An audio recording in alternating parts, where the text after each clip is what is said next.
I am excited about the 1000 XP playtest journals, and I'm going to tell you about them right now.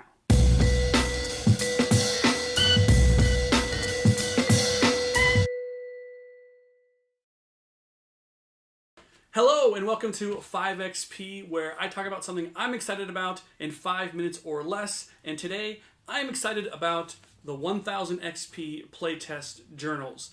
These are journals that we designed, Matt and I from 1000 XP, designed some playtest journals because we wanted to be able to record notes during playtest sessions. I've been using these small sort of 3.5 by 5 inch notebooks to record my playtest sessions, but they were all blank and I was buying them in bulk.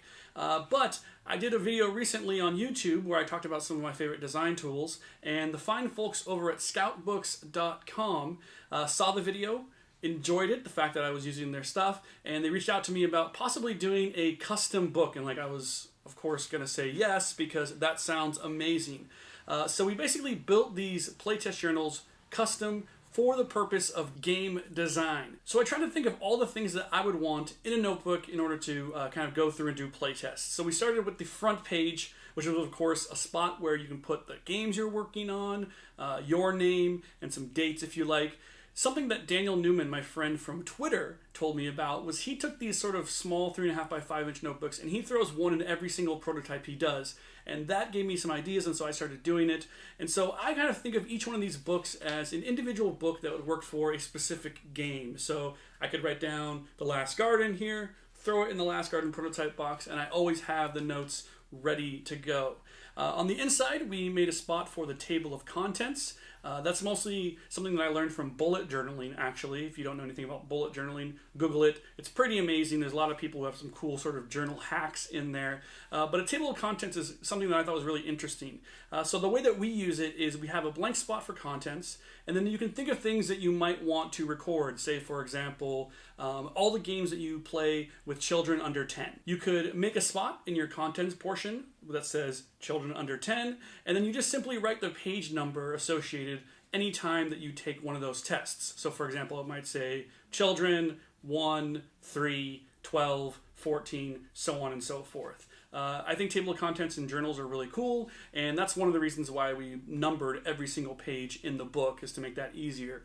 With bullet journaling, I had to handwrite every single number.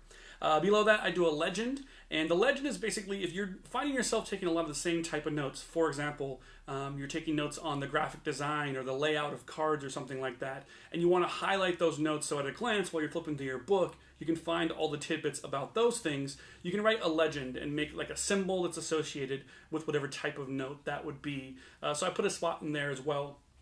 When you get to the actual pages, they are some sweet dot grids. I'm just a fan of dot grids because you can use them as like lined paper, or you can use them to draw little things as well. So I'm a fan of dots. I don't know. And I think they just look cooler than graphs. Would you agree with that, Matt? Yeah. Yeah, there you go. So they look cooler than graphs. And then on the top page, we have a spot for time. I am notoriously bad at recording the start and end time of my playtest sessions, and so I wanted a place to remind me constantly to do that because I think it's important to know how long your game is playing. Below that, I put a spot for the player count, how many people you're playing with at the time.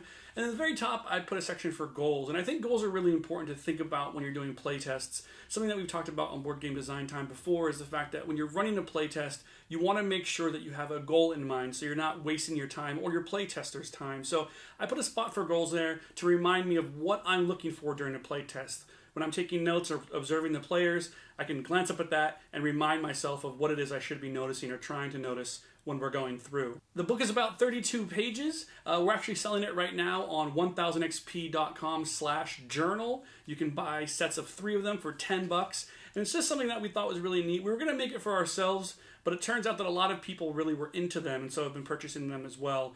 So we're really excited to see what games you make with those playtest journals, and that's what I'm excited about today. If you like this video, make sure you like the video on YouTube, and you can comment and subscribe as well if you want to see more 5XP and learn about stuff that we're excited about. Until then, see you next time.